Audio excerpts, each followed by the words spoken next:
একজন ধনী ব্যক্তির 4 জন স্ত্রী ছিল। চতুর্থ স্ত্রী ডানাকাটা পরীর মতো সুন্দরী ছিলেন, তাই লোকটি চতুর্থ স্ত্রীকে বেশি ভালোবাসতেন।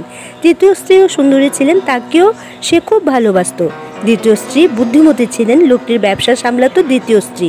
প্রথম স্ত্রী সুন্দরী ছিলেন না, লোকটি প্রথম স্ত্রীকে ভালোবাসতেন না, কিন্তু সে রান্নাবান্না করা, ধন সম্পদ আগলে রাখা ও স্বামীর সেবা করা সব নিজে হাতে করত। একদিন লোকটি অসুস্থ হলে সে বুঝতে পারে সে আর বেশি দিন বাঁচবে না। লোকটি ভাবে তার এত বড় ধন সম্পদ, বাড়ি গাড়ি, তার কি হবে? লোকটি চতুর্থ স্ত্রীকে ডেকে জিজ্ঞাসা করেন, আমার মৃত্যুর পর তুমি এখানে থাকবে তো?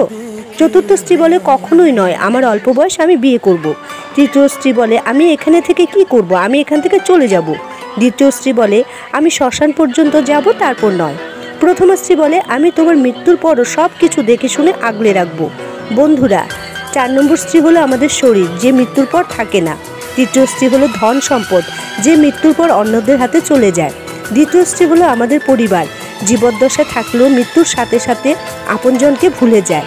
প্রথম স্ত্রী হলো আমাদের বিশ্বাস, সে সর্বদা আমাদের পাশে থাকে। এত কিছুর পরও একদিন আমাদের শূন্য হাতে চলে যেতে হয় এই পৃথিবীর থেকে।